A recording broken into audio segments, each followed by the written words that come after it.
So hello friends welcome to my channel गो आधारित कृषि आज भिडियो आमर पंजाब आसवा जो बड़ गाईटी से छुआ जन्म करने जाऊँगी तो देखिपुर आप यहाँ जस्ट तार प्राइमरी स्टेज था जिते मुझे जानी जे से हाँ एवं काभिंग करिए बोली तो तापर किसी समय पर से काभिंग करदे समस्ते अपेक्षार थे तो कहीदे गोटे मेल काफ्टे होती अंडरा बाछुटे जन्म कर जर्सी प्योर जर्सी अच्छी आउ लगुच ब्रिड्र बाछुरी भाया तो असुविधा गोटे ये जे गाई छुआ दबा माने ठीक टाइम रो 10 दिन और 5 दिन आगुआ जन्म कला जहाँफल बाछुरी भी जन्म होला सांगे सांगे ठिया हेलानी गोटे गोटे टोटाल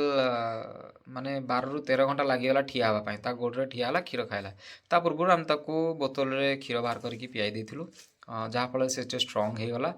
आउ अडर डेभलपमेंट आप देखुं अडर भल करी बाहर जो आम पंजाब गाई आसी से बहुत भल अडर करें आपर कौन है ताकू मास्टाइटिस हो जाता 2 दिन पूर्व मास्टाइटिस थिला एबे भी मास्टाइटिस हो जाइए तो क्षीर से आम एक्सपेक्ट कर देला तथापि कस क्षीर 3 लिटर पाखापाखि कस क्षीर देला जमीक कि 1 लिटर तो तार तले ही बोही जाइला आउ हाफ लिटर रु अधिका किसी आम बाछुरी की पियाई देथिलु बाकी लिटर प्लस आम क्षीर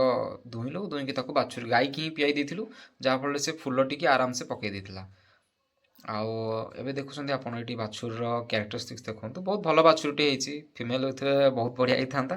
मेल होईची तो आम घर मेल फीमेल सेमती किसी देखा जाएनी समस्त को भरपेट माने क्षीर मिले समस्ते क्षीर खाती आउ देखिबा आगु को गोटे वीडियो करबी गाई केते क्षीर को आसुची कौन सुविधा होची कौन असुविधा होची से पर्यंत अपेक्षा करंतु बहुत बहुत धन्यवाद मो वीडियो देखिया पई।